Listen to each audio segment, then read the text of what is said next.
Hey guys, so today we're going to finish our book Chocolate Fever by Robert Kimmel Smith.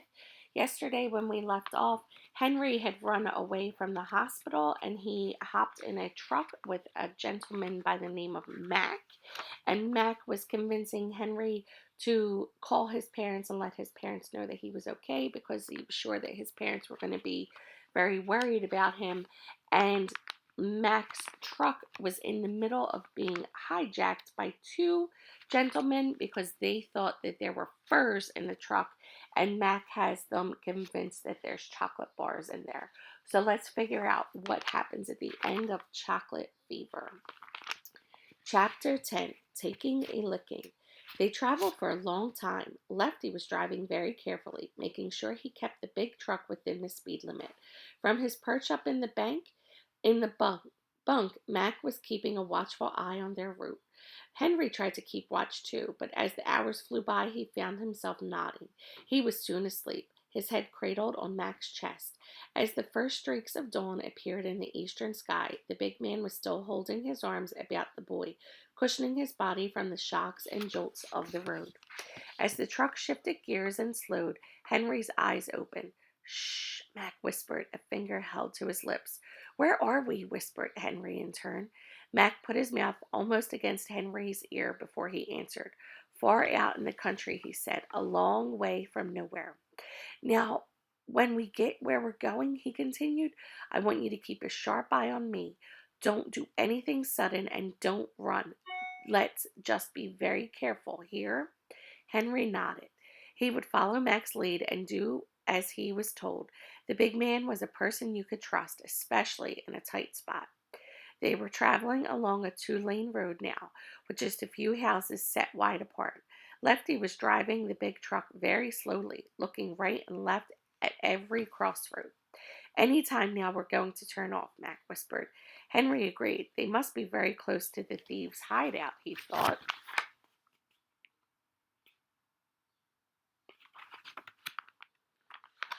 Lefty slowed the truck almost to a crawl and turned down a small dirt road. The truck bounced along the narrow track, turning right and left through the trees, and in a few minutes came to a stop in a grove of pines near a small wooden cabin.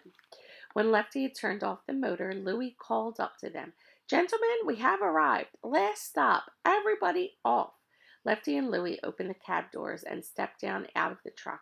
Easy now, you two, Louie said as Mac and Henry joined them. No sudden moves, no funny business, no tricks, right? No tricks, Mac said quietly. Louie had his gun in his hand again. Henry could see. With the gun pointed squarely at Mac, the thieves led them into the cabin. It had one room, dirty and desolate looking. A wooden table and chairs stood in the corner, and Louis prodded Mac and Henry in that direction. There were no windows in the cabin, and no light either, until Louis lit a small lantern that hung from the rafters. Lefty pulled a chair over near the door and sat there, gun in hand, watching carefully. Well, now, Mac said, what comes next?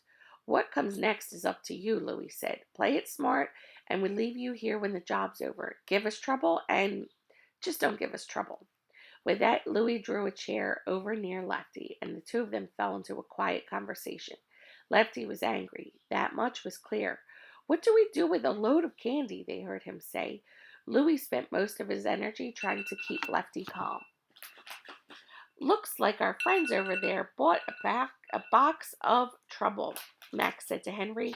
Instead of furs, they got something they don't want. Ha ha, said Henry, and they both had a quiet chuckle, followed by several minutes of quiet giggles. When their mirth had subsided, Henry asked Mac what was really going to happen. I don't know, Mac said, except for this.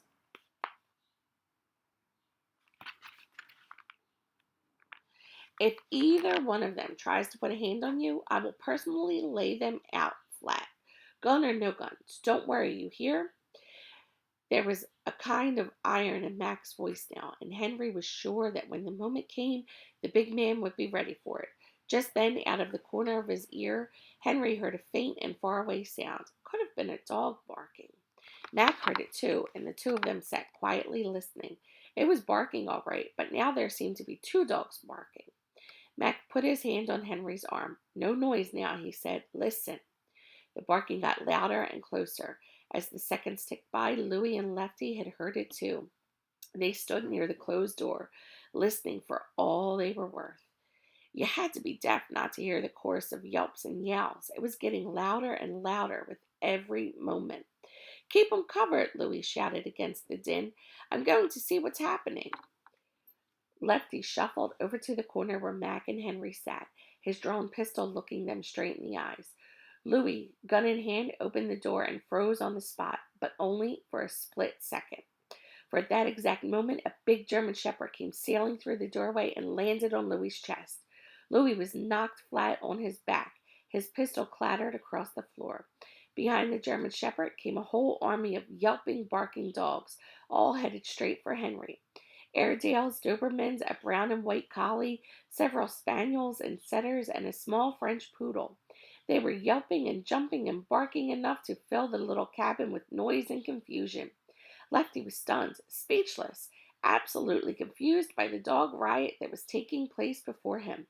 But Mac knew what he was about. In a flash, he pounced on Lefty and took the pistol right out of his hand. Then he leaped up to where Louie's gun had fallen and scooped that one up too. One gun in each hand, Mac whirled to face the pair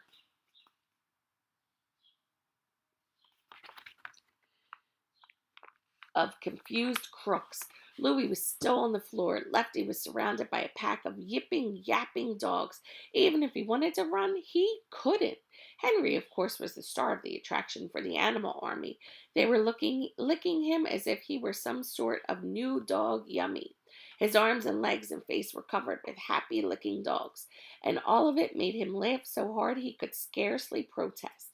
While this was going on, still more dogs were coming racing into the tiny cabin, and behind them came people, most of them with leashes in their hands, and all with the same puzzling story. They had been out walking with their dogs when, one after the other, the animals had put their noses in the air, sniffing wildly, and then began racing madly. You see Henry in the corner getting licked by all the dogs. They began racing madly along the dirt road as if following an irresistible scent.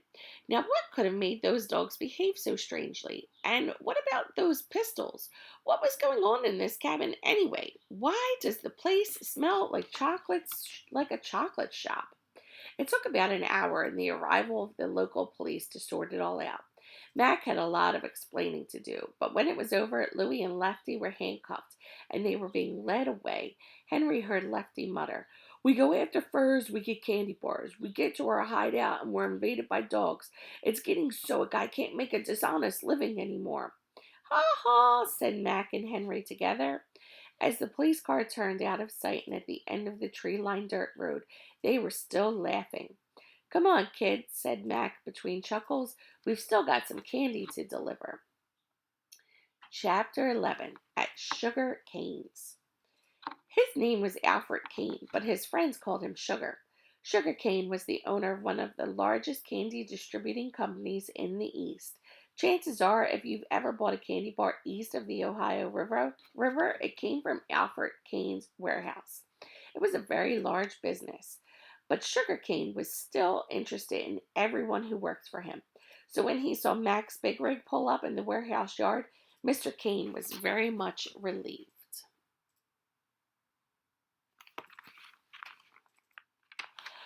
So was Mac and Henry. They had made that telephone call to Mrs. Green, you see, and a happy, tearful conversation it was. As soon as Mac dropped off his load of candy, he was going to take Henry home. Henry liked Mr. King the minute he saw him. There was something about the twinkle in his eyes that even his spectacles didn't hide that made him seem very friendly. And with his gray hair and mustache, Mr. King looked not a little like Santa Claus. Henry liked Mr. Kane's office too. It was warm and cozy, and the walls were lined with shelves containing every single product the big warehouse handled. Imagine seeing every kind of candy bar, cookie, and cake all in one spot. It made you hungry just to be there. When they had seated themselves and recounted their adventures, laughing quite a bit in the bargain, Mr. Kane leaned forward in his chair and took a long, close look at Henry. "Henry Green," he said, "if it won't offend you, I would like to ask you something about those big brown spots you seem to have all over." It seemed to Henry that he had explained a million times already, but he went through the story again from the beginning to end. Mr. Kane was listening closely, paying keen attention to Henry's every word. When Henry finished, Mr. Kane spoke. "And you say that this Dr. Fargo of yours called it chocolate fever, huh? I find that terribly interesting." "I find it just plain terrible," said Henry. "Big, brown, ugly spots all over, looking like a freak, people staring at me, and all because of chocolate." "And all because of chocolate," Mr. Kane echoed. He shook his head once or twice, and a strange look came over his face. There was a long silence when Alfred Kane spoke again, and it was in a quiet voice. "Henry Green, let me tell you a story. It's about a boy I once knew, a boy like you. Oh, this boy loved chocolate too. Like you once did. Chocolate in the morning? Yes. Morning, noon, and night. He ate the magic stuff. And if you think you have invented new ways of chocolate, so did this lad. Chocolate covered fried chicken, chocolate French toast with chocolate syrup. There was no end to the ways of chocolate with this boy I'm speaking of. And like you, a strange thing happened to him. In fact, the very same thing." "You mean?" said Henry, suddenly excited. "Yes," said the old man with a nod. "Big brown chocolate spots all over." "Chocolate fever!" Henry exclaimed. "The very same." Henry could hardly contain himself. "But how was he cured?" Alfred Kane was smiling now. "Well, the cure was in two parts, and the first part was the most important. You see, this boy I once knew had to learn a very sad lesson, as all young people must do. Although life is grand and pleasure is everywhere, we can't have everything we want every time we want it. It's a hard lesson, but it comes in time." "Yes," said Henry, "I think I understand. Maybe I've had too much of a good thing." "Indeed. I'll eat less chocolate then, only when I really, really want to." "Very good. That's half the battle." "And the second half?" Henry asked. Alfred Kane smiled. "Very simple. When you think about it, what's the exact opposite of chocolate? What's the one flavor that is reverse of chocolate we know and love?" "Vanilla." Mr. Kane walked slowly to his desk, opened the top right-hand drawer, and pulled out a small white box. "Vanilla pills, Henry Green, the very thing that will cure your chocolate fever within the hour. That is, if you have truly learned the first and hardest part of your cure." Henry could hardly speak. He wanted to laugh. He was so happy. He wanted to cry. He was so sad. But all he could do was nod. "Wahoo!" said Mac with a whoop. "Vanilla pills! Who would have thought it?" "There's one more thing," Mr. Kane said. "That young man I spoke to you about, the one who reminded me so much of you." "Yes." "Who do you think the young man is?" "When he grew up, he decided to spend his life bringing joy and happiness to others. And the way he did it, you see, was to bring chocolate to the world, to make sure that when anyone wanted pleasure, there would be chocolate someplace close by."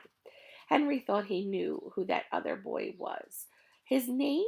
he asked. "His name was Alfred Kane," said Alfred Kane, "but his friends called him Sugar." Mr. Kane stepped forward and shook Henry's hand. "Now you run along with Mac, and if you take these pills on the way, I guarantee that your chocolate fever will be gone by the time you get home. Goodbye now, and remember what I've said." "Goodbye, Mr. Kane," said Henry. "You can call me Sugar, and you can call me Henry."